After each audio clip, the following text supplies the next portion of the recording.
5, 4, 3, 2, live. Welcome, everybody, to episode 5 of the new podcast, How Do You Know That with Robert Hollis. We are so glad to have you with us today. Before we get things going on YouTube, please hit the like and share buttons as well as the subscribe button to subscribe to our YouTube channel. And also hit that bell button so you know when we share with you some new details, new videos, and things like new content. And if you are listening to us elsewhere in the podcast universe, also please like and share this with friends and help us spread the word. Also, if you'd like to join our exclusive community, the Inner Circle, you can join us by going to roberthollis.com/join and to register.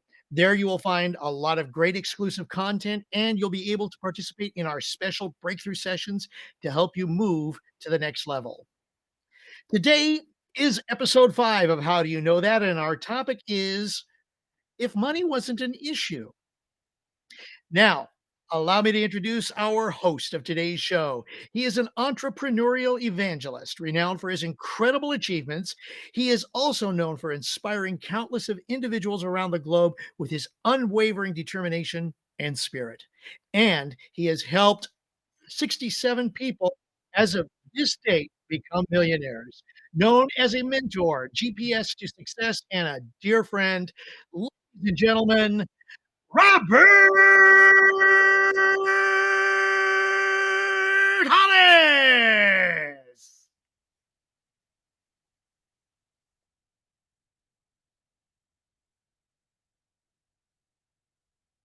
Can you hear him?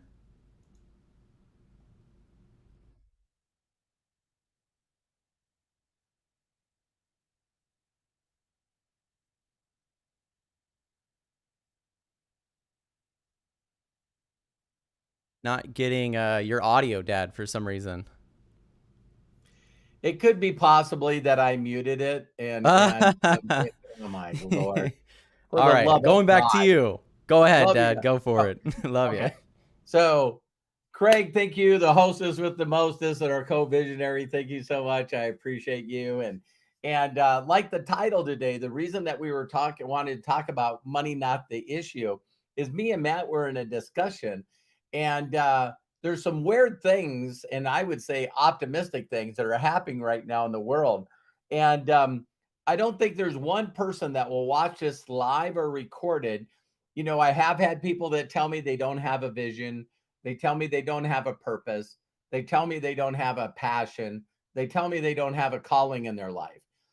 But there's not one person on the planet that hasn't had the thought that we're proposing on this episode here today. And the most common one is, what if I won the lottery? You know, what if I won the lottery? So if I won the lottery, the first thought is it real? And then when you find out that they say that you're the winner, the next thing is, did the money really get in the bank? And now when the money's in the bank and you pay your taxes or whatever, you're looking at this hunk of money and you realize what we want to talk about on the topic today is all of a sudden, what's the number one question that gets asked of people? I'm going to throw mine out there before we start the discussion. And it's like, Craig, would you still work your job if you had 30 million in the bank? So it's not away from our consciousness, is it? So why would someone say, if you won the lottery, would you keep doing your job? Because everyone's going, I only do my job for money. Now I don't need money. So now what I'm going to do? And there's only one answer that everyone doesn't agree with. Oh, I love my job. Of course I would keep my job. And everyone starts getting beeped. You know what I mean? You are a liar. No, you wouldn't. It's like on and on and on and on and on.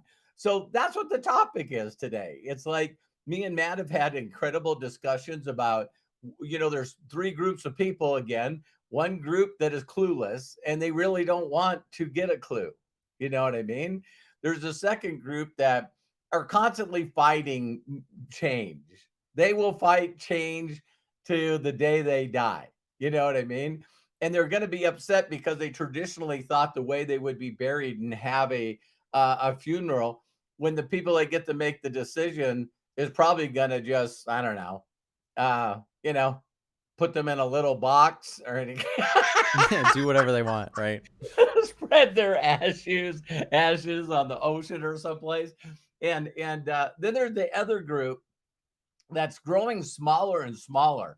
And me and Matt are like, okay, if all this stuff positive is happening with the AI, right? If everything happens the way it looks like it could happen, where can we intersect that? Because just like the .com, when everyone said that the internet would ruin everybody, right? There was that third group that went, okay, but if we're going to die tomorrow, let's have fun getting there. And the amount of money that was raised with the optimization or the being optimists of what the .coms could do, right? And there's some that made some very huge mistakes, but there's some that are billion-dollar companies today trying to hit $1 trillion and total market cap, because Amazon wouldn't be anywhere without the internet, right? So there's companies that look like, Facebook and Twitter and all these companies that are billion, trillion-dollar market cap companies because they were able to intersect with the internet and didn't believe that the world was going to end and everybody else was going to die. All right. So that's the topic today. And Matt, Craig, I don't care who goes first. Money's no issue, Matt. You get up this morning or tomorrow morning and you look in your account, there's 30 million in there. I think with your dreams, that's probably not enough, but let's just use that as a starting point. Are we going to still be doing podcasts? Of course. I'm not a money motivated person, but like, obviously, of course, the way life is, like, you have to think about it. It's impossible not to think about it. Only a few amount of people on the planet don't have to think about it, like whether you inherited it or whatever it may be. Most of us have to think about money. We have to think about, if you have bigger dreams, you need more money normally to get there. People don't work for free, and I wouldn't want them to. So like, I think for me, if I were to wake up tomorrow and money wouldn't be an issue, I think I'd continue to do what I'm doing. I think it would exponentially speed up the rate at which I would do it, right? Because then the immediate thought is, great, all this shit that I have to learn, I wouldn't learn. I would just hire someone who is an expert in doing it, right, and then either learn from them as they're doing it, if I did want to know it myself, or I would, so I guess find mentors in that sense, or hire people full-time to do some of those things. And, when you have big dreams of things that you want to do, I'm an artistic person, so like, I tend to want to create things constantly, and some of my ideas cost a lot of money to create, and time, and a lot of people. What's so interesting about this subject, if money wasn't an issue, is when me and my dad were kind of talking about it and thinking about doing the podcast on this, it came from the place of, holy shit, imagine if in the next 5 years to 10 years, you didn't have to think about income. You didn't have to think about money. Say artificial intelligence took over and those are things you no longer have to worry about.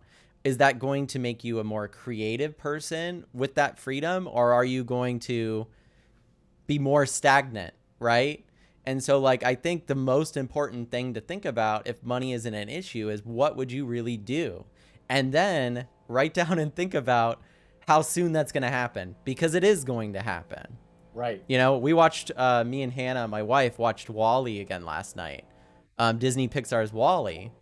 And one of the interesting things about that movie is that AI did take over in that film. And if anyone's seen that film, what ends up happening, not to spoil the whole thing, but human beings are all in these chairs they're like extremely overweight and attached to their screens, and it takes Wally like knocking them out of their chairs for them to go like, wow, there's like a whole world out here. There's like so many things to do. How beautiful is this? And I think that that's a lot of the way we all of us are now. You know, society has made us into machines in a way. So I think like if you have a mission in the next 5 to 10 years, it's figure out what you want to do creatively, or the things that you asked yourself when you were young, the things that you were passionate about that you wanted to pursue. And then think about the possibility of that happening in the next 5 to 10 years. Like really envision it, right? Because with that freedom of no longer having to worry about finances, no longer having to worry about a bunch of the mundane stuff, are you going to utilize that time to grow as a human being, or are you going to utilize that time to decay? Because there's a lot of people, I think, that the moment that artificial intelligence takes over and people start losing work and people start losing progress in those ways, I think depression and those things are just going to skyrocket more than they already have been, because we're all looking for purpose. And the thing is you have to give yourself purpose all the time. Like you have to figure that out. So that's what I would do. I would keep doing what I'm doing, but at the same time, I'd do it exponentially faster. And I feel like I'm on the right path already. So yeah. What do you think, Craig? Yeah. What do you think, Craig? You know, this whole issue is, I mean, in a sense, it's sort of happening today if you're talking about the physical currency situation. In other words, I went to Knott's Berry Farm the other day. Absolutely no cash is accepted anymore. It's all this. It's or credit card. That's it. And so, I mean, we are going in that direction anyways. And like you said, Matt, you know, it's just something that we have to be prepared for. That being the case, if, you know, I think that preparing for something that we want to do is perfect. Like in the science of getting rich, we talk about, okay, doing what you need to do right now to get to where you want to go, and transitioning from that to where you want to be. I don't know. I mean, this is an interesting topic in that then in that case, how do you value other Yes. people? Because okay, if money is not an issue and we are going in that and AI is going to take over, then what, you know, how do we separate ourselves from each other to make ourselves better, to look forward to doing something, especially if other people are doing it? Now, I know that, you know, we do talk about being unique, you know, Right. doing things that others don't do. But when we're talking about if money is no object, and yes, we always imagine, gosh, if money was no object, Matt, I'd be right with you, Robert, go out, travel, do what I want to do. But I will say that I will still want to be doing what I'm doing because I'm making an impact with people. Right. And I'm working with people. I don't want to see us to get to a point where it's two movies, Surrogates, which is in a sense similar to the, you know, Wall-E movie, where, you know, all we do is we go into work and we're in these bubbles, or even Avatar, to be perfectly honest, too. Yeah. And, you know, we're stuck in there. And then the only thing that we do is we get lazier and lazier and our minds just kind of go to mush, which is exactly with Wall-E, or in Surrogates. And I know I brought that up before, the movie Surrogates with Bruce Willis, you know, the same kind of concept, little different idea.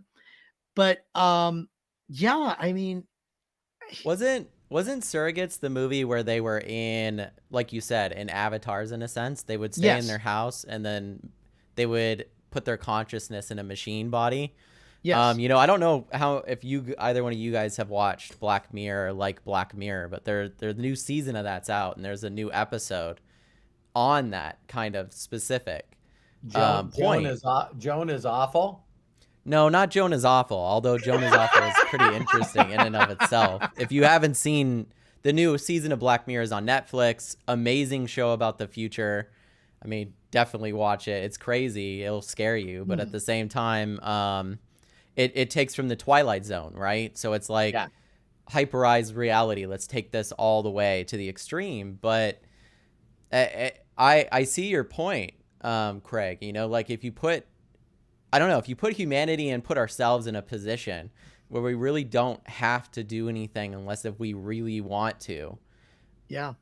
you know, some of us, that's like a massive relief immediately. We're like, I don't have to do anything. Oh my God. Like I'm gonna veg out. I'm gonna have a couple of beers. I'm gonna play video games, or I'm gonna do whatever I like to do.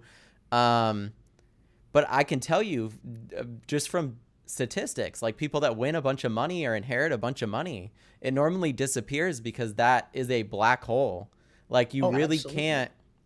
you really can't maximize your life just with money. You have to have purpose and passion behind it, you know, and Right. it's a big deal.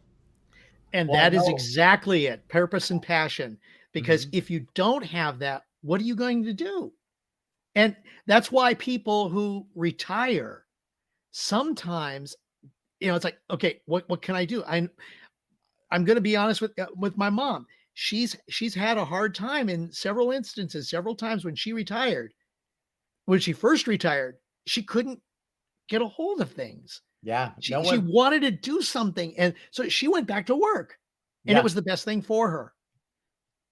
And so it's like, yes, it would be great to have all of this money, no, nothing to worry about. We imagine it's like, okay, I want my supercar. I want to travel every single day of the year. I want unlimited amounts of money that I can donate to charity. I want to do this. I want to do that. But then after a while, it just becomes like somebody giving you everything, spoon feeding you.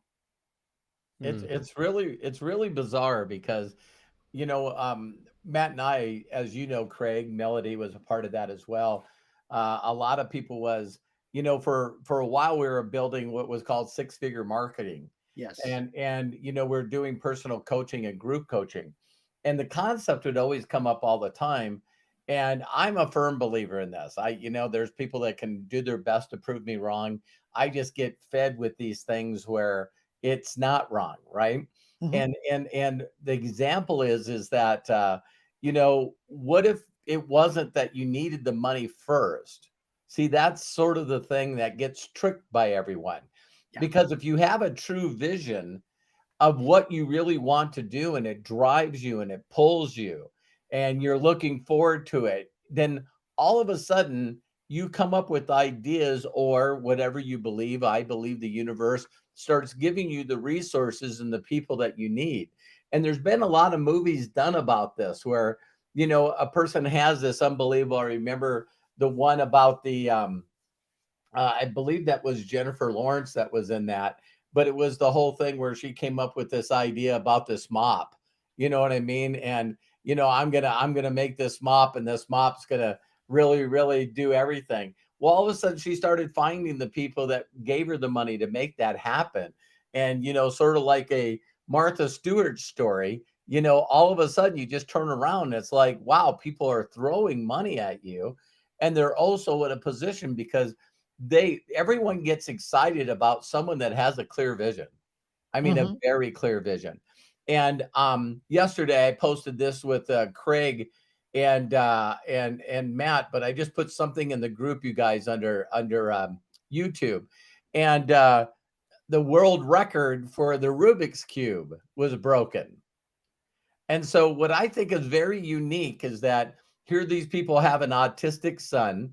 They said that he couldn't pick up coins and he couldn't open up the top on a water bottle. And so they gave him a Rubik's cube and then showed him a video on YouTube, a guy solving the Rubik's cube. And then all of a sudden, I guess he watched it twice. He made whatever noise he makes because he couldn't speak. I want to watch that video again. And he watched it again. And then they just watched their son consistently get better and better and better and better. And it's like, one, he didn't need the outside world to tell him he was getting better.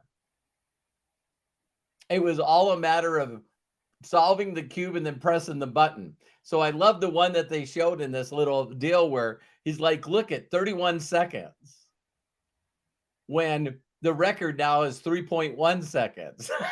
Wow. And what I love most about that, and Craig made a comment right away, is I don't think he knows how to speak, because it never showed him anywhere speaking. So when he Yeah. wins this record, he's 21 now. So imagine this. And I used to say this all the time. People don't know that you can be a multi-millionaire and get commercials on McDonald's and edible egg because you can stack plastic cups faster than anyone. Well, Right. now this kid is everywhere, and there's no doubt in my mind, his father right now is doing the interviews, but there's someone that's going to grab this kid. And I guarantee you, as long as he holds that record, he's going to be on shows. He's going to be on all these things because of his incredible story. And all he did was become better than he was before. So being autistic, and we sometimes see this with mentally challenged people, is that they don't even know what the concept of money is. So you see someone that doesn't understand that they need to make money or that they need to do something to get given money, but yet they find this joy in their life. They find this purpose in their life. And all of a sudden when it explodes like this, and Craig sent me a message as soon as he watched it, because the father said, step one, he made the decision to get better at the cube. Step two, he found his tribe. All of a sudden, there's this group of people that are all trying to get better at solving the Rubik's Cube. So now you have commonality of a bunch of people. I'm sure that solving a Rubik's Cube doesn't pay a lot of money unless you're the winner. Maybe second or third, right? So all of a sudden you're around this tribe that when you do something, everyone's celebrating. Everyone's saying, that's awesome. You're great. This is cool. And when you got a tribe of people that are doing the same weird thing like everybody else thinks is weird, now you're around that tribe and that accelerates you. You become around a group of people that thought, wow, what if I need to find my vision first and not be focusing on how to make money first? Mm-hmm. What if it was just about getting a little bit better than the average ordinary person at something, anything? Well, it's Because like the people celebrate you when you're just a little different and weird. And I know both of you understand being an actor and making movies and writing scripts, but sometimes there's ways that people do stuff that no one else ever thought of. And now all of a sudden everyone goes, that's weird. I don't think that's ever going to catch on. And then all of a sudden you're behind the curve because now everyone's doing it that way. Go ahead, you guys. Yeah, no, I mean, you're right. I think that, this whole experience learning YouTube, having grown up on YouTube, right, is crazy because I'm watching videos and I'm looking at them with a different lens instead of seeing them just as Right. entertainment like I normally did. I'm now looking at them and going, how are they editing their videos? How long are they? What are the thumbnails? What colors are they using? How often are they cutting? How often are they making a point and moving on? And I'm watching all this stuff and I'm realizing really, really quickly that it's like the opposite of filmmaking. Yeah. Which is like, listen, you have minimal amount of time. They're not going to invest a lot of time. Everybody's told me and a bunch of other people for a long time that videos over 10 minutes just do better because you can have more ad rolls in a 10-minute video. You can make 2 in there. So like YouTube will put 2, which means you make more money. So it's better for you when you do have ads to have a longer video. The longer, the better. Until you go look at Mr. Beast or any of these other big YouTubers that are like the top of the top that get hundreds of millions of views a video. And you're like, why are their videos 6 minutes long, 7 minutes long, right? Mm-hmm. And then you watch them. The amount of fluff in these videos is 0. Right. If And I've watched him talk about it, and it's like he's talking about the process, and he's like, oh yeah, we had this whole like explosion go off and all these things happened, but you know, it didn't really add to what I thought it did, so we just didn't use that in the video, even though it cost him like 30 grand to do, right? There's a reason behind that. One, he's not motivated by money. He wants to make the best creation that he can. And two, he knows for a fact that if he adds things in there that slow down the pace in a sense, like really dragging onto the explosion instead of, like, see, in filmmaking, you'd want to build suspense to the explosion, right? You'd want to work your way up and earn that feeling in the audience, but not on YouTube. On YouTube, you're like, they're there, and these are people that consume YouTube videos, consume TikTok content or Reels. They're looking for something that will grab their attention and hold it, but they're not looking to invest an hour or 15, 20 minutes. So it's really been different because this is a new thing that I'm interested in, right? And we're talking about if money wasn't an issue. This is one of the areas that I want to mess around with more, and we're working on that through this YouTube channel, and I got a few other things I'm working on myself. But it is really, really interesting when you start looking at what you want to do and then start following the people that are doing it, you know, and like see how they're doing it. It's really interesting. Again, really focusing on your audience. When we first decided, me and Matt been talking about doing a podcast forever. I mean, Right. it seems like forever. But it was exactly what I said in the video that I did today. Even a cave person can do it. It's what we do as human beings is we automatically try to use our calculating mind with someone that has no experience on the steps that are necessary to get to where we need to go. And the reason I wanted to throw this issue out, if money is not an issue, because you should be thinking like it's not.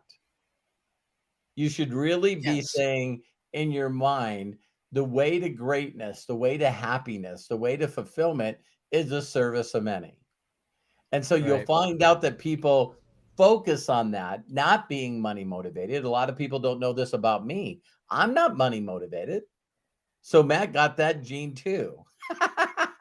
And it's like, so I was over calculating and thinking what a podcast is, instead of just having two incredible people that I know and respect and love, and have us go on there and have other people send us questions and stuff and just talk about what everybody else doesn't have the ability to talk about. So, you know, that kid with the Rubik's Cube, you know, he found his tribe, you know, and ours is called the Inner Circle. And the Inner Circle are a bunch of people that go, wait a minute, you know, why do I think that way? Why, you know, how do you know that? Because I have conversations with my youngest son all the time, and I go, well, you know, at one time he would say to me, because none of us make excuses, right? Nobody makes excuses. And Kyle would say to me, well, I don't know if what I can do because I'm homeschooled and I don't have a diploma and I didn't go to college. And, you know, so I don't know if any of you guys do that, where you immediately say, okay, here's your vision. Now let's go get it. Yeah, but I can't, I need, it's going to take forever. So we put all these bullshit in there, because then it makes us say, well, you know, I don't know if this is ever going to happen, instead of just taking steps toward making it happen. I think that's the issue when you think about this topic. You know, if money wasn't an issue, honestly, I think it's still going to be an issue, because we have to have something in order to get other things. In the end, at least this is my feeling. But I think what we want to try to assuage is the question of money being the reason to get started doing something Right. that we love. Well, we believe that we can't do anything unless we have money. Right. Well, yeah, and we gauge what we do based off of it too. You know, like if you're a child and someone asks you, what do you want to do with your life? You ask a child this, they'll say all different kinds of things. And nowadays it might even be, I want to be a YouTuber, right? Or whatever. Making money on YouTube is not easy. It's very hard and it's very competitive. But in any of those types of things, the reason you ask a kid this question is because they have no concept of the money aspect of it. So they're thinking of what they actually want to do with their lives at that moment in time, instead of thinking, oh, I can't do that because you know how long it would take to make money? It'd take forever to make money. Do you know how many videos you'd have to edit?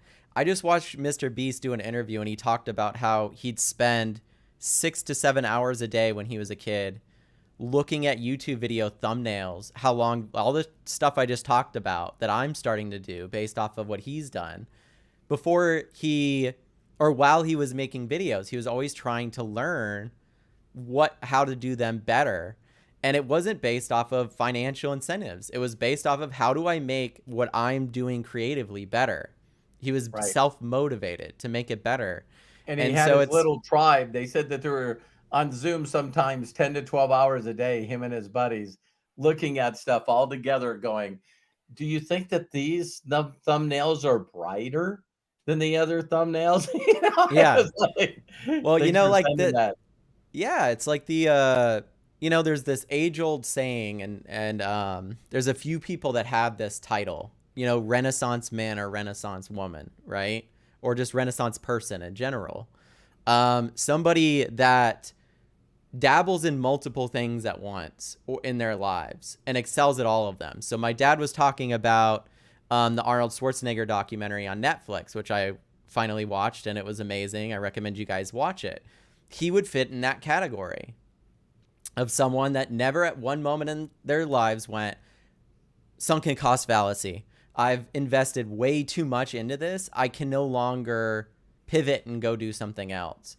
So when you think of your life without that big looming financial thing, like really what we're talking about AI fixing is the safety net aspect of finances.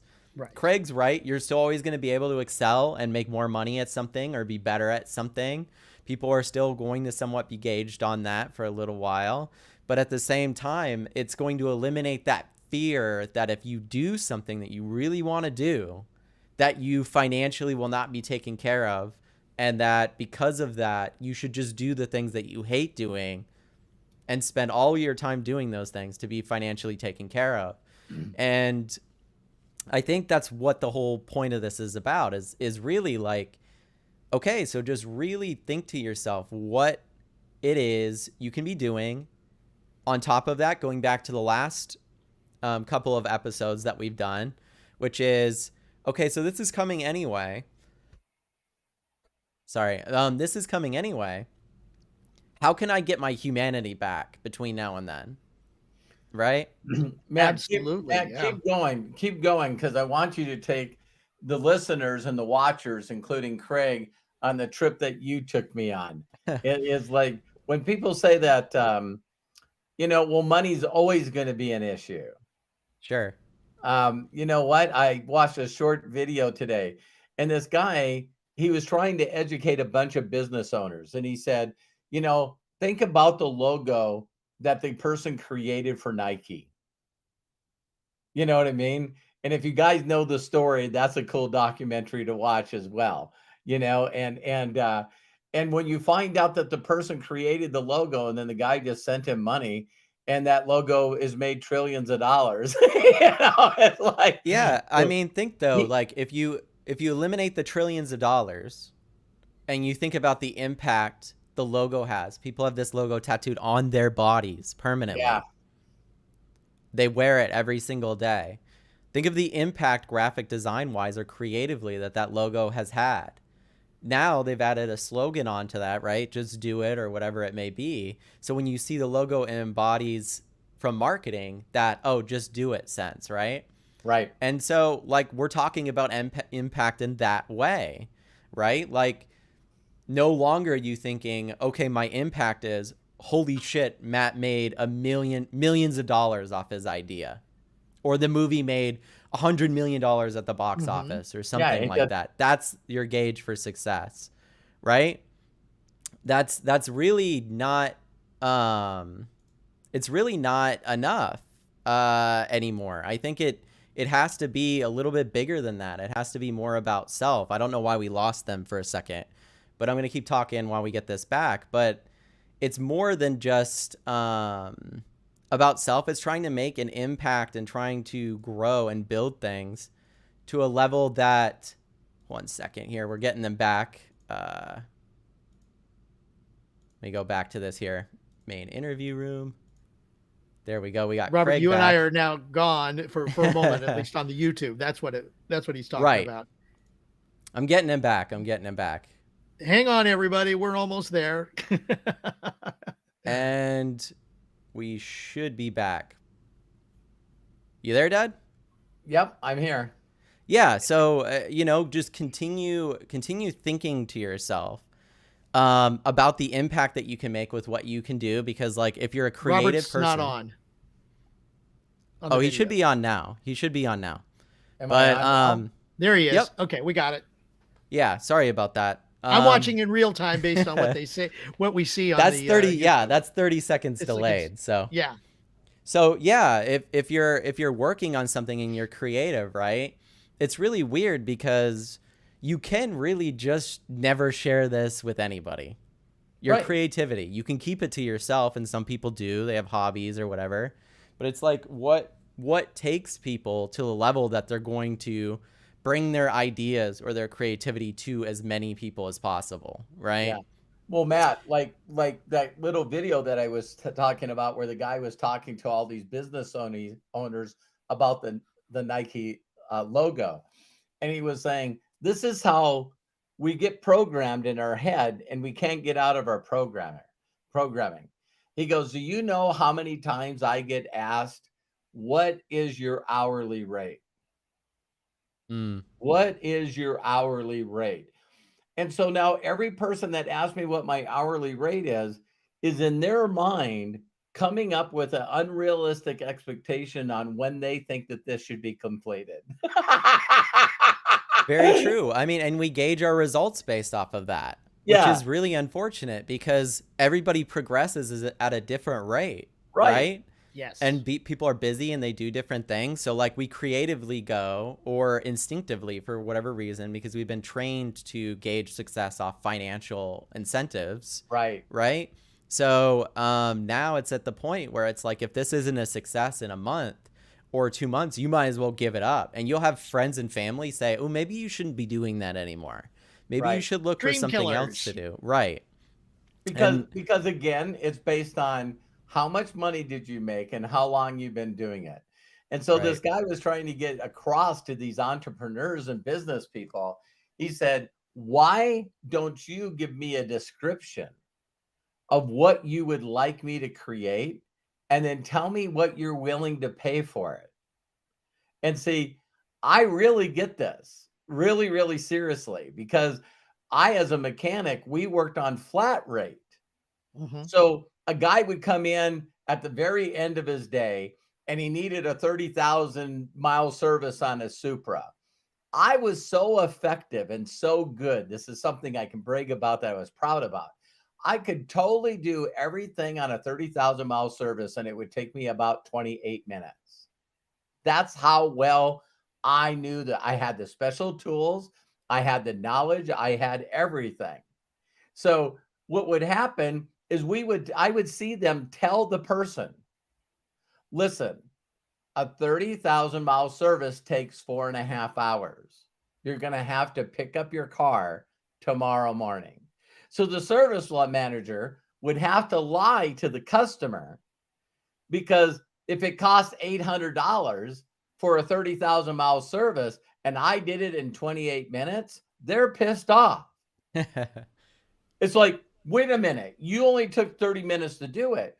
But it's that funny story. I know that you guys probably have heard this again, why our concept is so messed up, where this guy had something wrong with this motor in a giant cruise ship, right?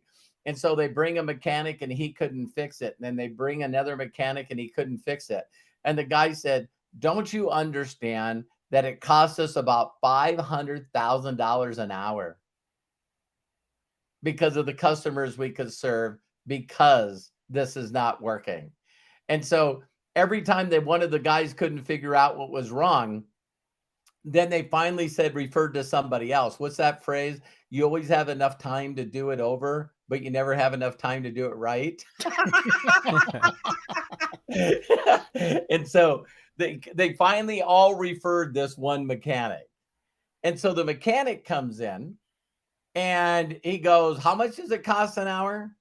And the guy says, we're losing 500,000 an hour. And he says, okay. So he walks in there, looks at it, takes his screw out, cleans this little filter underneath the screw, puts it back in and screws it in. And then he takes a ball peen hammer and he just tapped twice on the side of this injector valve. He said, try it now. And it started up.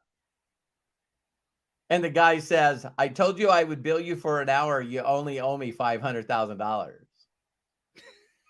And the guy goes, that took 10 minutes. And he says, you're not buying time, you're buying experience. I freaking love that. Yeah, didn't Picasso have like a quote like that or something like that? I think he did like a drew on a napkin and tried to pass it off or something, and they're like, you just drew on a napkin, I'm not spending that amount of money for it. And he said something similar. It's like, no, you're paying for all of the experience that led to that napkin drawing. That's what you're paying for. I don't know if it was Picasso, but it was one of those artists that said something like that. You know what that sounds like? Honestly, that sounds like something that actually, yes, it is Picasso. I'm looking it up right now, and in the short story, he kind of says the same thing. Yeah, you want to share, Craig? The people that fall in love with what they do, that's the concept, right?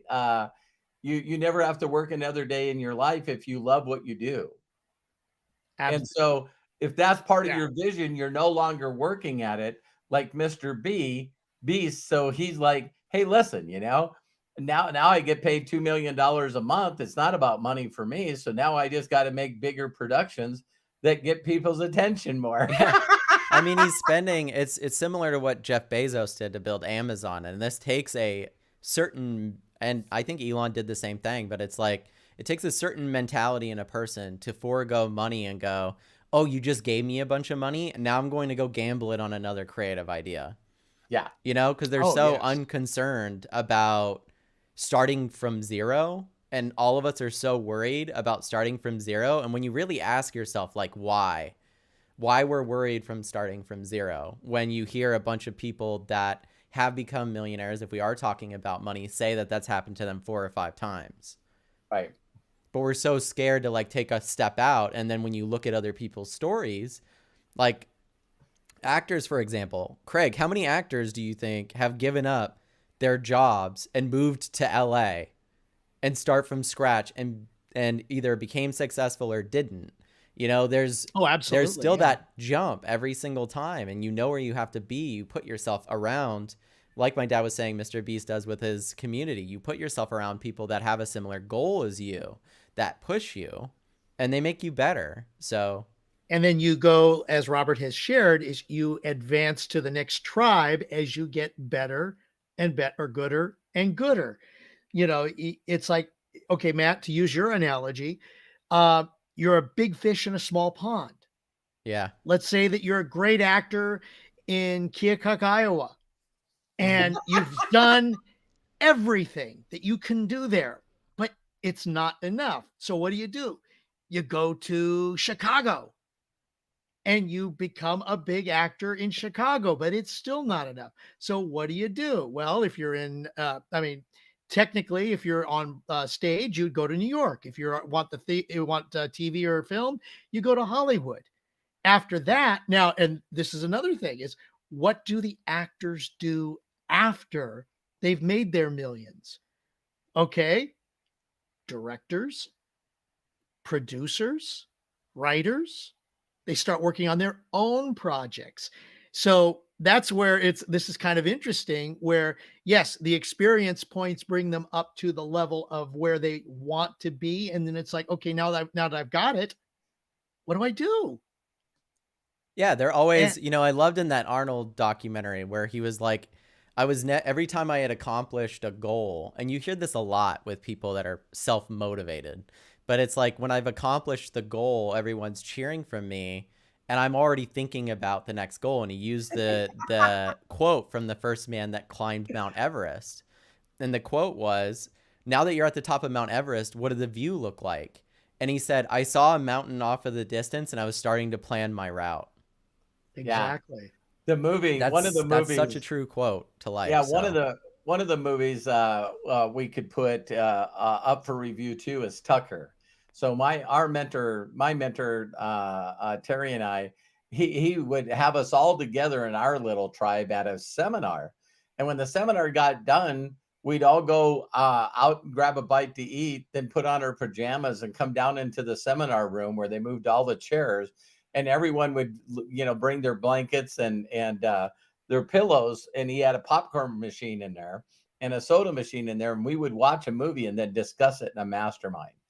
And so one of the things that's amazing about Tucker, without giving the story away, is that he fought so hard to prove that he knew how to build a better car. Hmm. And he went through so much garbage with the judges and everything, that it shows the scene when he finally got, that they're not going to get him for fraud. And they said, so, okay, so now you can continue to build a Tucker. And he gets in a car and he's drawing a sketch, and they go, what is that? And he says, what if we could make something where people didn't have to have ice delivered? Of course, that was a refrigerator. So it's like, everyone tries to steal the dream from him, and they were successful, but they can't take the magic away, because the person's always looking for a better way to serve people. If it's 2,500 orphans, now it's 250,000 orphans. And it's like, Hmm. you really mentally got to stretch yourself to be focused on things other than money. So, like, Matt, before we close out, I know that Craig, you asked me a message about the video that Matt shared with us with Mr. Beast. I think what you should do is, because is put that in the Inner Circle group. I think that's a special video for people that are in the Inner Circle. So if you guys are watching this podcast, you can find that and other videos in the Inner Circle. no, sounds good. Of course, there's a million different ways to think about if money wasn't an issue. And like for people that are actually really struggling and dealing with shit, like freedom is the first thing they think of if money wasn't an issue. And then at time, having not to worry, all the time. And I think I'm a huge advocate for that happening as soon as possible for as many human beings as possible. I'm not in the race of being the best financially or in a race of being known as a billionaire. I don't care about that, and I don't want that. Like I think everybody's different. I'm not knocking you if you look at those people and you want to be a billionaire or whatever. Me personally, it's not my purpose or passion. Even if I got there, I would give it all away, like I wouldn't keep any of it. And I think that comes from a place of just trying really hard to humble myself. And from all of the self-reflection I've done, I've realized that for me, through this whole conversation, if any time in my life that I've made money my number one fear or my number one obstacle or my number one purpose, it's always fucked me up. Because I just think in my own mind personally, I cannot put my purpose around it.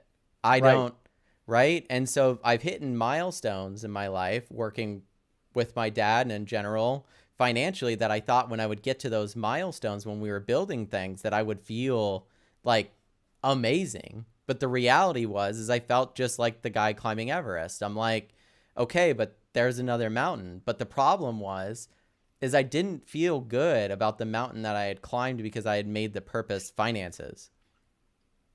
So now I'm reflecting on my life, looking just like everybody here is, and looking at how technology is evolving, being very much a futurist, someone that's constantly thinking about these things and going, holy shit, what a time to wake up from that stuff that I've been into.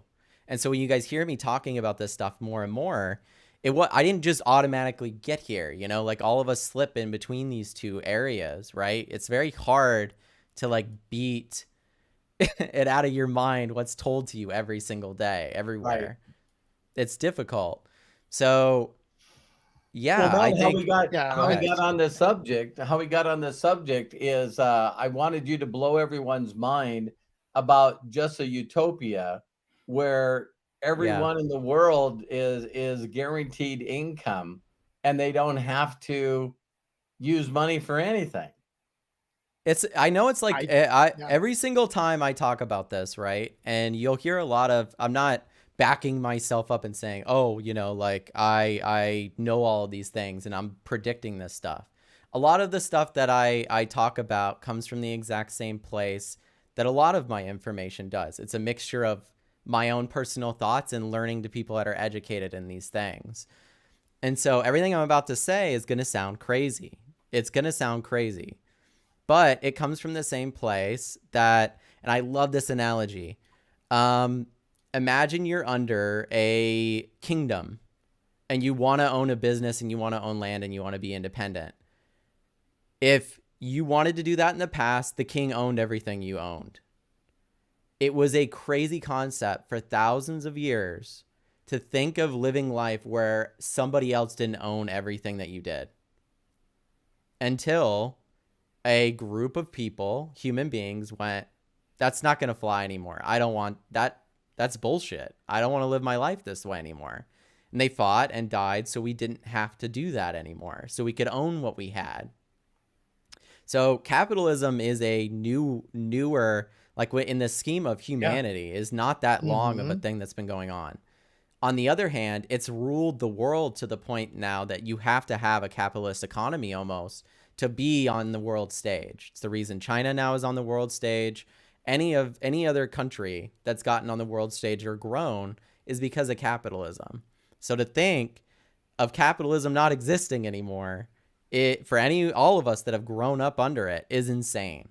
To Right. think, oh my God, there could be a situation where we're no longer on that hamster wheel of making money and spending it.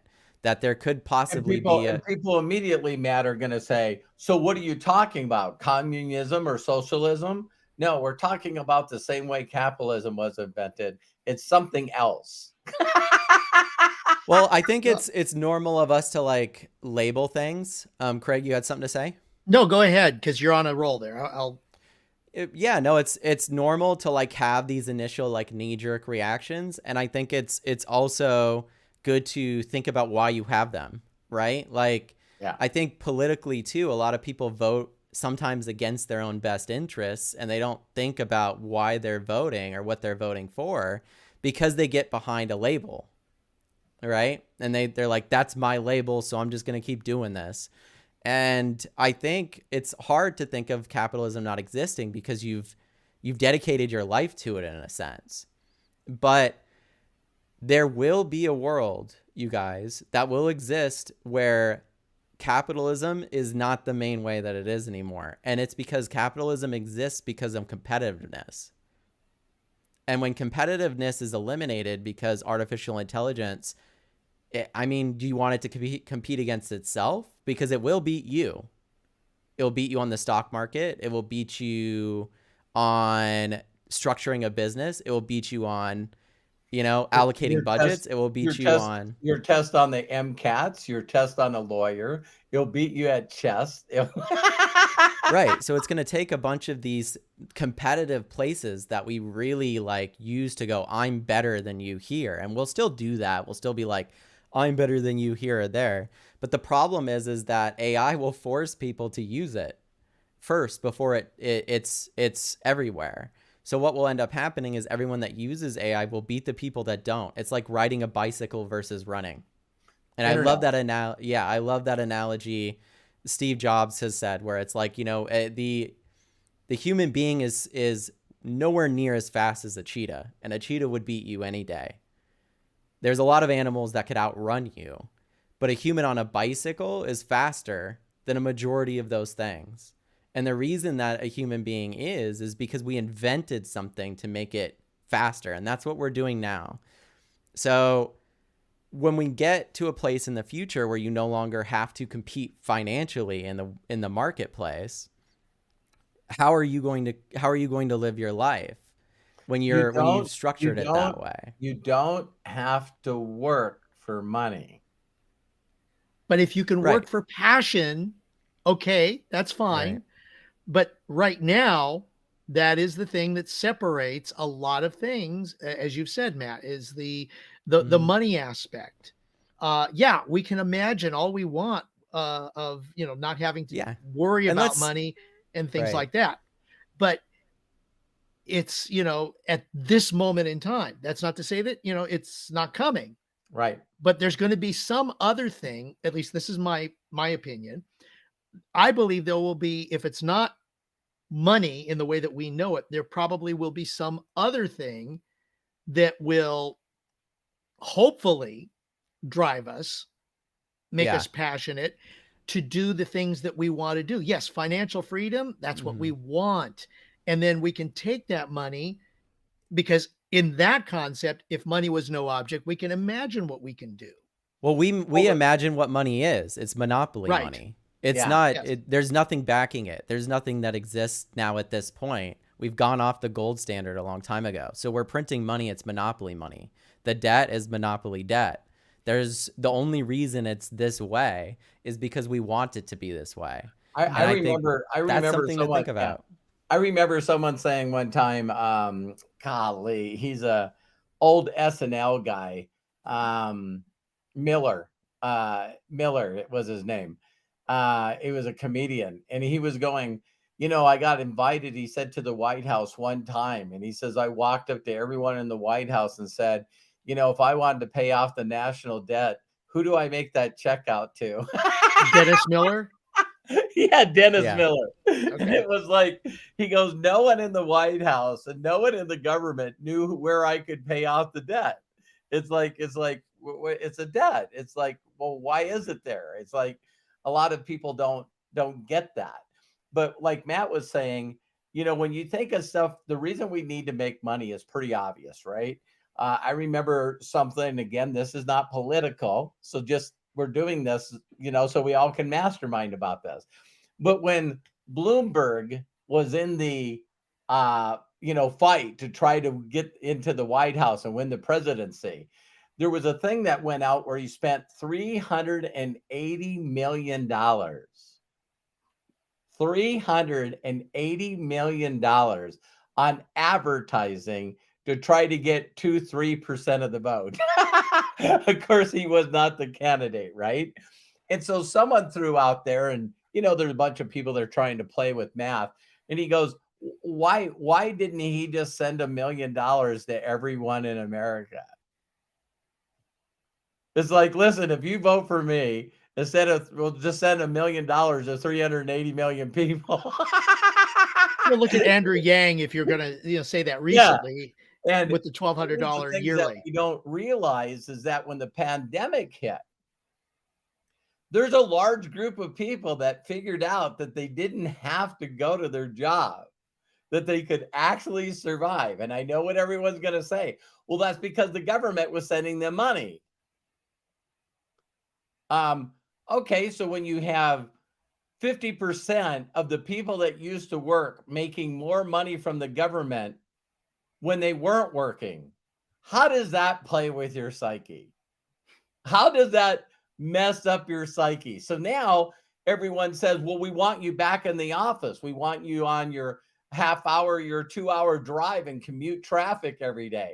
We want you to be away from your family and have breaks and lunch, someplace else other than your home.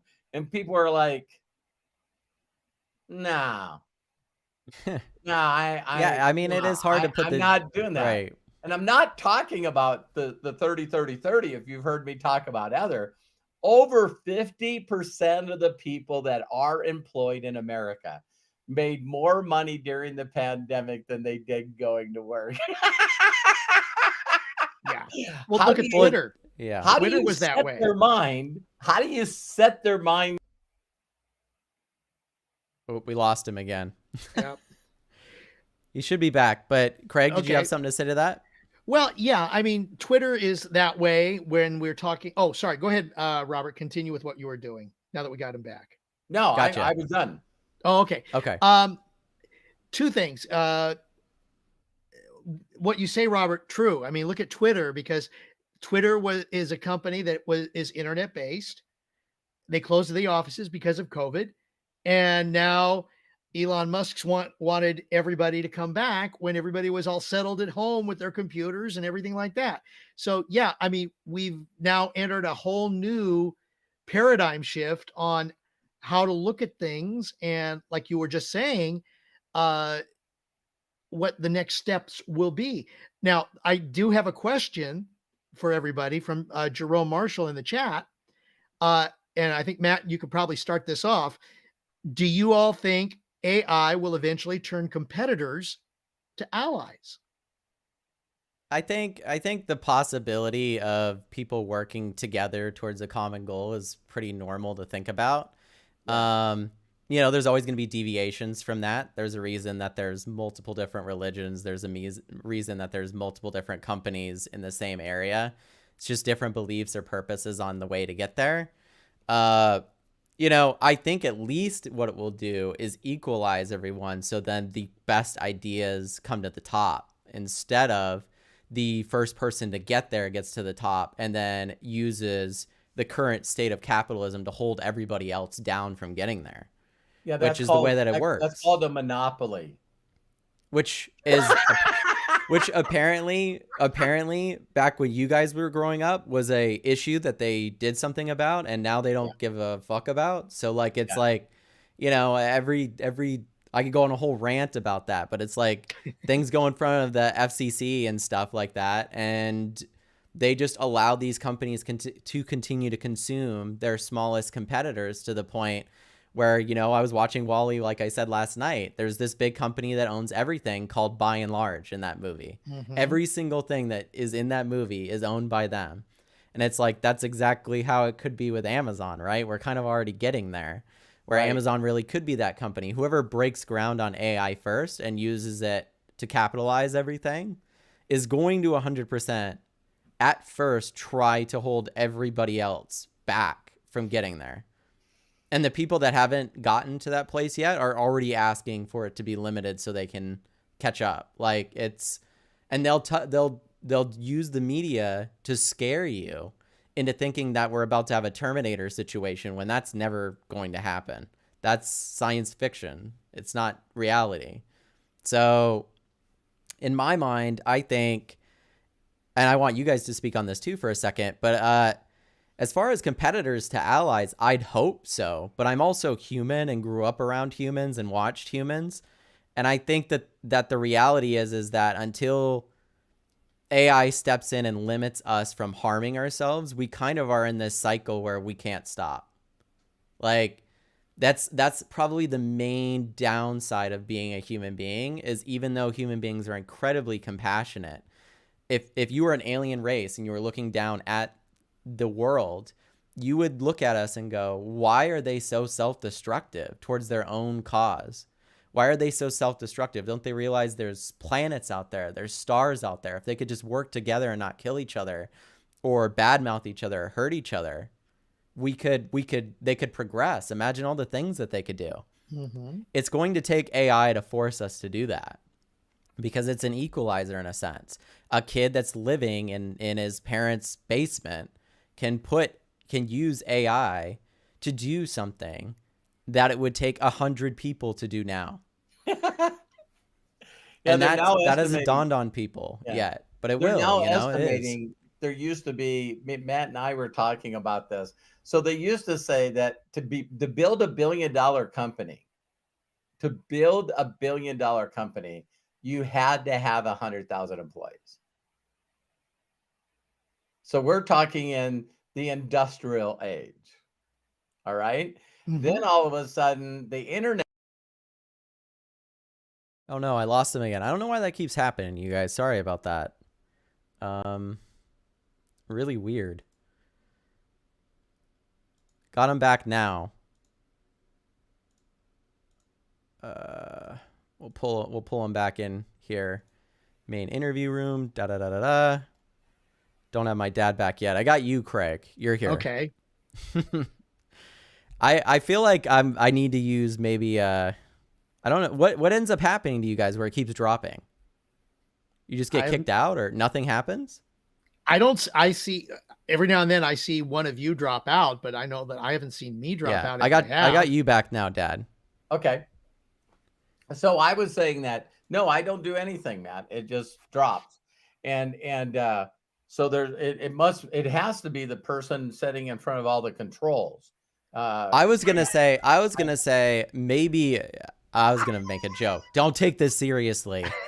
But you know, we are talking about topics that a lot of people don't want to hear. Oh yeah, so maybe I'm joking. It's the program's fault. I'll figure it out after this. Yeah. And so but continuing your thought, Dad. Information age, and it takes 10,000 employees to create a $1 billion company. And they're now saying with AI that $1 billion companies will be created with 3 people. Right. Let that play with your mind. So it's just like how long it took to get 1 million listeners on radio versus television versus internet. And now we're talking about Chat GPT, you know, that there's no one that's gotten 1 million subscribers faster than Chat GPT. It was like a week or something. Right. Mm-hmm. No, I mean, and they just polled a bunch of people. I think ABC News does, and a majority, like 92% of people, don't use AI yet, and they don't even really know about it. And I blame the media on that quite a bit. Like, imagine if you had the most revolutionary piece of technology ever invented by humanity, and instead you want to talk about people that used a submarine or whatever. Like, we're going to talk about this, right? Instead of talk about the fact that it's synthesizing ways to stop cancer or to limit aging. These are just a couple of articles and things that it's done over the last week that with progress we'll get there. You know, we have to test it and everything like that, but it's making breakthroughs and stuff. And I think a majority of people, it will be just like social media. It will be like something we talk about a little bit, and then before you know it, every single person's going to be using it, and it will be impossible not to. You know, you'll have to be disconnected. And then studies will come out, just like television and video games, that it's destroying people. And then when no one cares anymore, then they show the study 20 years later, and they're like, "We're sorry, that was bullshit that we were telling you." Technology has a way of advancing everything forward. And, you know, I mean, who knows where we are going to be tomorrow? Right. Because, okay, look where we are now, where we're able to do these things. I mean, okay, you brought up radio. What did we have before radio? Morse code. Writing letters. People are going like, Morse code? What's that? That's a way through a wire where you had dots and dashes, and somebody had to learn how to interpret dit dit dit dot dot dot dit dit dit or dash dash whatever. And then we went into radio, and people thought, "Oh yes, this is great. We can go ahead and we can share it to more people." So we get the networks. Then we thought, "Oh, we got to add visuals to it." Here comes TV. Now we're going to take TV and let's put it into a small cell phone. No. Yeah. And that all has happened. Yeah. In how long? Exactly. And if you look at the Star Wars shows or other shows that use holographic images, how do we not know that is going to be the next step in video technology, where we're watching and interacting with somebody?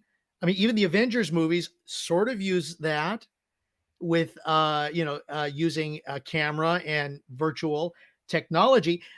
You go to Dave & Buster's and you get into a batting cage. Well, it's not a batting cage, but it's a actual zone where it takes a 3D image of you, where you swing the bat, the pitcher throws the ball, and you have to swing the bat where you think the ball is going to be, and the system will determine, did you hit the ball correctly? Right. it's going to get more and more advanced every single time. Yeah, the And exponential what's the growth of next thing? technology. Yeah, what is going to be the next thing? And then once we get there, what's going to be after that? Yeah, once we stopped, it took us thousands of years to get to the computer. But it's kind of crazy how we invent computers and then before you know it, we're already at this stage. It's like Hmm. the exponential growth has everything to do with computers. Like it really does. Yeah. We were able to Yes. process information quickly without human minds. And when you think about AI, what a perfect example of the epitome of that, the Mm. ending of that. Someone that's doing all of the processing work, so we have to do none of it in our minds. Now, you might see that as a pro or a con, but that may be because of the way that we've lived our lives so far. If you were thinking about the way that you lived your life thousands of years ago, if you existed in comparison to now, it's completely different. So it's good to prepare yourself for these things. Don't go out I was and gonna say, that we could take the last few minutes of this right. podcast and let's talk about in your thoughts, and I'll share mine really quickly. So what can I do now? You know what I mean? My goal for this is, you know, first imagine that money is not an issue, that you don't have to worry about money to get to where you are. If you can dream it, if you can, Bob Proctor, if you can see it in your head, you can have it in your hand. And it's like, so I love when people pull off some incredible stuff like Mr. Beast on YouTube, because when you hear that someone pulled that off and they were doing it just to make people feel good. So we look at a lot of people and we're sitting there going, okay, so how'd they become so wealthy? How'd they get money out of the way? By figuring out how to make people feel good. You Hmm. know, I put in Chat GPT AI right before we jumped on here, and I said, if money is not an issue, what should you do? If money's not an issue, what should you do? What now? And the very first thing it says is pursue passion. Second one is travel. Third is invest in personal growth. Four is help others. Which we've Number all eight is, alluded to here. yeah, Right. uh, create, research, and learn. So it's like everything that we haven't had time to do that we know that would be better for us and humanity. Every reason that we excuse because I'm tired, because I've been working my ass off trying to make money at my job that I'm not satisfied with. See, all the stuff that you should be doing is the stuff that gets you to financial freedom, but more important, it makes you fulfilled and happy.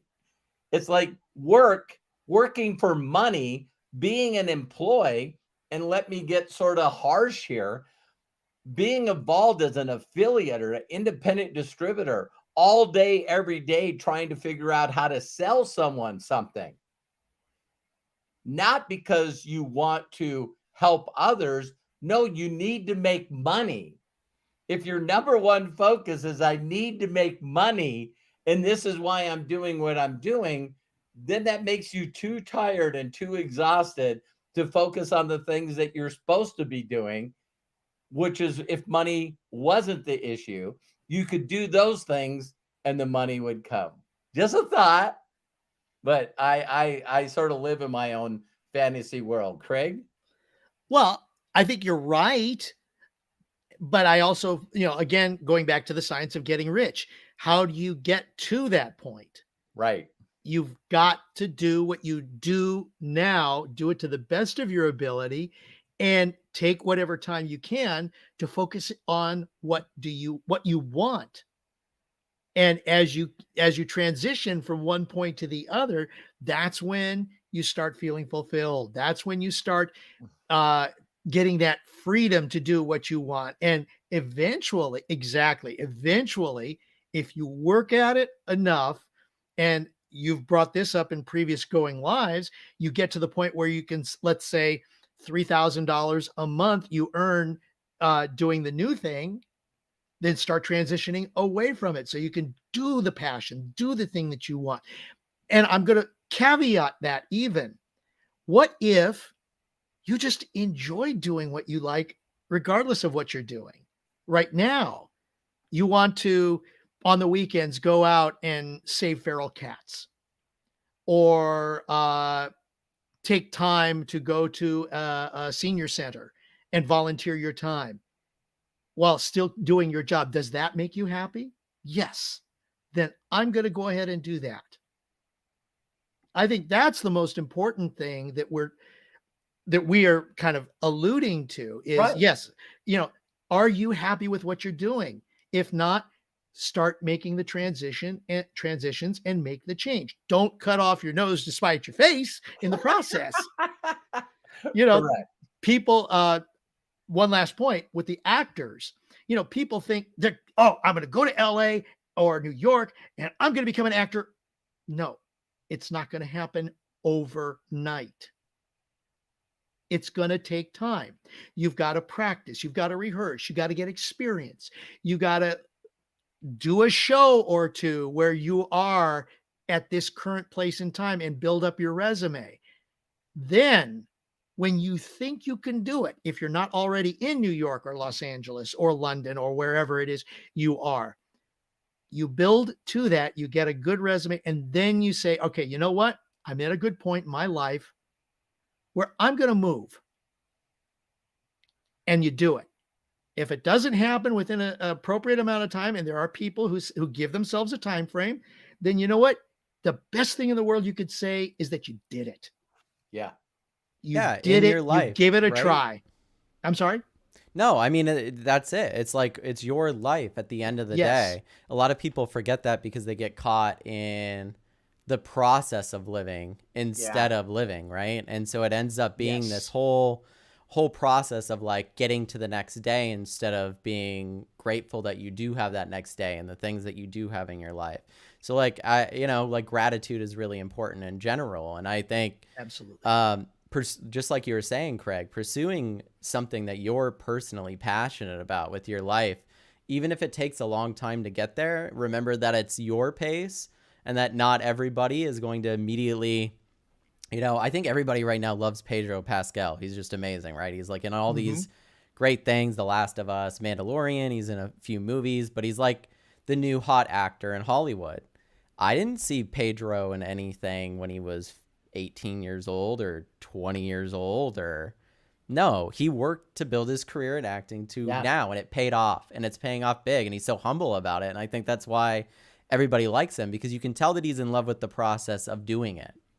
Right. And therefore Yes. people show up and go, you would be perfect for this. But it's not like he wasn't pursuing it, right? He put himself there. Right. And that's, if money wasn't an issue and we were talking about kind of ending, I would say, like, pursue the things that are important to you, but first you need to know what's important to you. So sit Yeah. down with yourself and journal those things. Everybody's scared to do that sometimes because they're worried about having a conversation with themselves. It might be negative, it might be positive. I would say both are good. Getting that negativity out of your head, even if it's on a page or in your typing it in your phone, is good, to get it out. So figure out first what you would do if money wasn't an issue. Grab your journal today or after this or when you have time and ask yourself, really alone, go, if money wasn't an issue, what would I be doing right now? What would I want to be doing? And then look up people that are doing what that thing is. Yeah. That you like, that are passionate about it. And you can tell they're not doing it for the money. They're doing it for a sense of purpose and passion. Emulate to the best of your abilities, because you can never emulate them completely, their process if you can. Try your best to figure out what they did to get there, the things that they read, the things that they watched, the things that they learned.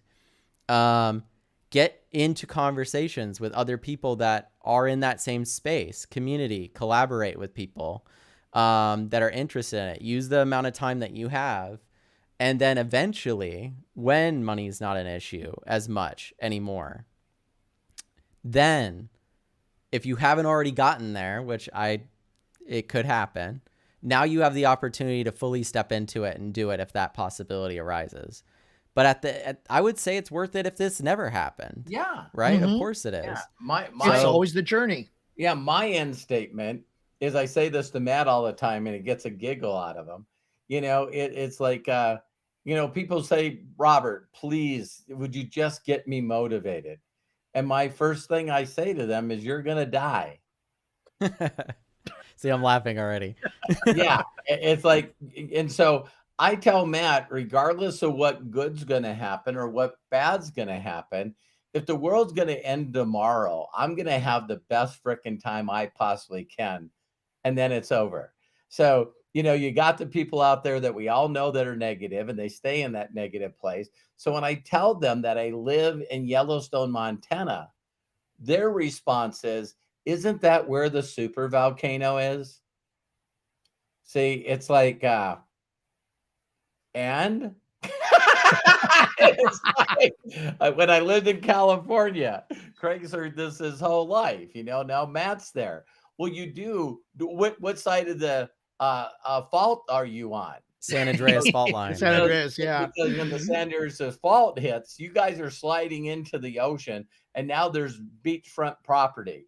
It's like these people that are constantly living in the thought that they're going to do nothing and make excuses not to attempt to do a frickin' thing, while they live in complacency and boredom and beating themselves up. You can really tell when someone hasn't tried to do what they're capable of doing, because life has a tendency of having you feel guilty.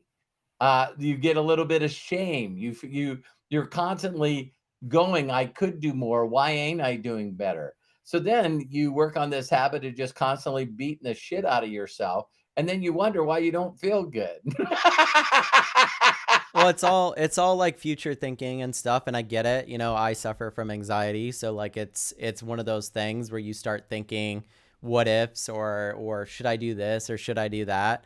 But if you can get yourself to your present mind, and it's so hard to do in today's day and age to do that, but it's a trained ability, because you've been trained for a while to not do that, to always be constantly thinking about what you don't have and what you need, where you're going next. And I know I said earlier, like, knowing where you're going next, but this is part of knowing yourself. So I really think that if you could disconnect, and I always say this, but disconnect, have that journal session with yourself as often as possible, have a communication with yourself first, that will help a lot in figuring out where you're supposed to be. And when you are having those negative thoughts, I think one of the biggest like aha moments in my life, as far as being present goes, is when you are having negative thoughts, everybody's going to tell you not to have them. I'm going to tell you the opposite. Have the negative thoughts. Be glad that you have that ability. Allow yourself to feel those things. But because you're not avoiding those thoughts, look at them then with a magnifying glass and ask yourself why those exist. What's causing those things? Realize, just like my dad said the other day, to ask for help. If there's things in there that you find in those negative thoughts that are impossible for you to solve currently, that only means that they're impossible for you to solve currently because of the resources you have. So then either you need to get the resources, or you need to find the people that have those resources. There's groups that are free. There's things always. Money can solve problems. It can't solve your mental health problems. It won't. AI can solve a lot of problems. Can't solve your mental health problems. So the best thing that you can do is just have that internal dialogue. Allow yourself to be human. Don't try to not be human. Don't try to be always positive or whatever. Just try your best to just be human and experience everything we have here. But then allow yourself then to go, I've experienced this, I can move on. Just like any other feeling. No one wants, we all say we want to be happy forever, but imagine what all art would look like if we were all happy forever. Boring. Be a little weird, right? Yeah. Right? It's weird thinking of it without the despair, the downfalls, or some things like that, because it's like, holy shit, if we didn't have those emotions, that would make us unhuman. if we see someone that's that way, we immediately know they're lying because we know there's no human being on the planet that feels that way all the time. Right? That is honestly, honestly the question that my mentor told me to ask myself. He said, whatever you're thinking when you're feeling bad, just ask yourself out loud so your brain can hear this. Is this true for everyone? Is this true for everyone? And your brain goes, no. Yeah, I Your mean, brain says this. It's like, wow, am I the only person that beats myself up and has right. negative thoughts? I'm going to go back No. to that quote that Arnold said in the documentary too, which is he's like, I could lift and my body could break down. And this is something a mentor told him. And I could lose my career in bodybuilding. I could act, but then they shut me out. And so I don't ever get parts. Therefore, I never become the famous actor I want to be. I could be stifled from being a politician because they don't want me to be. The only thing that you can control is your mind. Deep down, Right. that's the only thing that no one else can change or do anything with, unless if you let them. But that's the only thing you have full control over in your life. And there's a lot of things now that exist to take that away from you. Entertainment, all types of stuff. And that's not wrong, but don't consume to the point that you don't know self, because without self is normally the reason why you're feeling depressed or sad or anxious, is because you're worrying about what self is without, you're thinking more so of the world and the other people and less It's the about reason you. that So it's the reason that we fear everything. The Yeah, fear and of Robert, the you unknown. went through that whole process exactly as Matt had shared. Yep, You were going to be the crew chief and yep. the big mechanic numero uno and things like that. And what happened? You messed up your leg. Yeah, and right. you don't realize how much of your mind and your emotions are based on the identity that you tell people you are. Yes. Yeah, So it's like, external factors, right. yeah, and so all of a sudden, someone that I looked at with authority, of course, a person with a white coat, looks at me and says, "Oh, are you a mechanic for Toyota?" Well, yeah, it's on my shirt. You want to guess my name? That's on there too. But that's the way I think now. But at the point, under pain and shock, not knowing how bad my knee was, for him to look at me in that state of mind and say, "You'll never be a mechanic again." Bit it hook, line, and sinker. Hmm. And so now, just like Matt said, you learn to meditate not because it's easy. You learn to meditate because it's a tool you use when you need it. A Right. majority of the time, you don't need it. So if all of a sudden you can go into a state of mind where you're clear and you're not beating yourself up, and it takes you 30 seconds to do it. Couple of deep breaths, and I'm there. It's like, that's when it needs to be used, because you did it every day. You did it consistently every day. So then when something comes up, you just go, "Nah, I got this. I totally get this." And that was done through you experiencing everything that we've talked about Yeah. and learning that, you know what, I can do something else. And you, instead of your hands, you developed other great skills that we all benefit from that have actually made you more than what you probably would have experienced back then. Well, you've been my friend for years, Craig, and Matthew, fortunately, been my son for 31 years. And the one thing that I really admire, I got notes all over the place, and this note says, "What do you love about yourself?" And the biggest thing I love about myself is my ability to rebound. Man, it's like all of a sudden one day you wake up and your stomach hurts a little bit. You find out that the company that you're working for no longer exists. You know what I mean? The last company that destroyed underneath me, I had someone call me up and say, "We're having a meeting for a new company in Peru with all your leaders." I was the only leader that wasn't there. Why didn't they invite me? because I You could got have Steve destroyed Jobs. it. I could have destroyed it. Yeah, Yeah. like Matt said, it's like Steve Jobs walks into a boardroom and they're They're going like, like, you're out. we got your stuff packed in a box. Thank you very much, but you're no longer the person that's calling the shots for Apple, and you're not here anymore. It's like we all make those thoughts where I remember Matt saying where Steve Jobs, where this happened to Bill Gates, believe it or not, too, when he resigned, as CEO and wanted to be chairboard. And they said that he walked in his office and he was pulling awards off his shelf. And they told Steve Jobs and Bill Gates, that's not your award. Wait a minute. It's number one in Inc. magazine. Yeah, that's Apple's award. That's not, No, doesn't it's say Steve Jobs on the frickin' award. no, yeah. I mean, it's a perfect example of like when people kind of like try to stifle creativity, like what Steve Jobs was trying to do was, and he created a company with Wozniak and tried to invest in the creative aspects of it.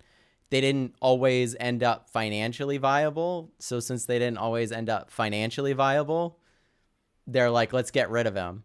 He works his way all the way back to being the CEO of Apple, and now it's the wealthiest company on the planet, I believe.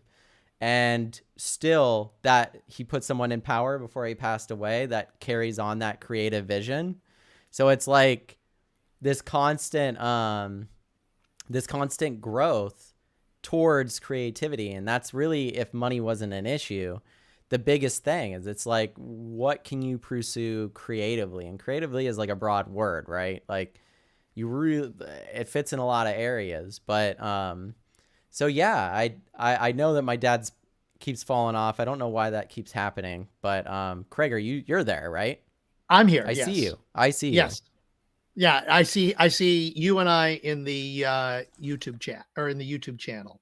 Well, do you want to share a little bit on that while I try to figure out what happened? Okay. No, it's a matter of just being true to yourself is the way I look at it. Right. You've got to be, you got to follow that passion. You got to do what you feel is good for you, and that is your freedom. Is really what it is. And yeah, there are people that once they start, the bean counters start getting in, and then they think, they got the better way and everything like that. But then where is, and again, it'll go back to the other thing of what is it? Now I'm at a loss for words. Oh, no, it's fine. No, like we're trying to fix the stream too. So yeah, no, and I understand that. But the point that I wanted to make in wrapping this up is that whatever it is that we do, there's always some other person who thinks that they have it better, and then you get the business side of it. The guy that runs Costco, he is so good about allowing others to input. It's their business. And look at what Costco has done, or other businesses that are similar. Instead of giving, they reinvest in themselves. There are companies right. how many times have we heard of stories where, company is maybe, let's see, done so well that the employees get $1 million bonus. And That would that's be great. because Yeah. because the visionary, or $100,000 bonus, that the visionary who still runs the company, who still believes in what he is doing and not being a bean counter, although counting beans is important to making sure that the company stays alive, but not taking it all for himself, and looking at it for the benefit of the people who helped him get to that level, Yeah. and saying, you know what, you helped me get here. Here is our reward. No, I love that speak, Craig. Like if you're gonna build anything, like let's talk about being creative. The ending line of that Arnold documentary, I loved. He's like, you can call me a lot of things and I don't care, but don't call me a self-made man, because I'm not one. This is where we rely on everybody. Yeah, we rely on each other. We've always been that way. That's And I the believe thing. we always will be. Yeah, we always will be that way. That's what makes us unique, is that we have this tribal mentality and we really utilize each other to grow. And that's why if you're stagnant, try your best to put yourself around people that are growing, and that will inspire you to grow. Like, it really does. So You with are that who said, you hang around. 100%, 100%. With that said, Craig, do you want to go ahead and close it out? It looks like my dad's unable to get back on here. So, All right. I mean, we've already been going for an hour and 30. I know we try to keep these to an hour, but we get do so like to involved talk, with so. everything. Right. Well, ladies and gentlemen, thank you so much for joining us and taking time out of your busy schedule to be part of us, our podcast. How do you know that? Where today's episode 5, if money wasn't an issue. And look how many different directions we went just in this topic alone. You can follow Robert Hollis at roberthollis.com. You can also follow Robert on YouTube at roberthollis.com/YouTube. On Discord at roberthollis.com/Discord, on Instagram at instagram.com/official Robert Hollis, on TikTok at tiktok.com/@real Robert Hollis. And we are growing, and we thank you for joining us and helping us grow. Please don't forget to like and share this video on YouTube and share with others. It will help us grow our community and reach those with ears to hear. Our schedule with Robert is as follows: Sunday through Friday, 12 p.m. Pacific, with Going Live. Ask Me Anything on Saturdays, 12 p.m. Pacific. How do you know that? Podcast, 1 p.m. Pacific on Wednesdays. And we will have more, of course. And we thank you for being a part of it. Thank you, and shout out to our executive producer and visionaire, Matthew Hollis, and of course, Robert Hollis, and for you joining us today. My name is Craig Jackman. Thank you so much. Please be good to yourselves. Be cash. And bye-bye. Goodbye, everybody. Thank you guys so much for viewing. Thank you so much, Craig. Thanks, Dad. Appreciate everybody. See you guys next time. See ya.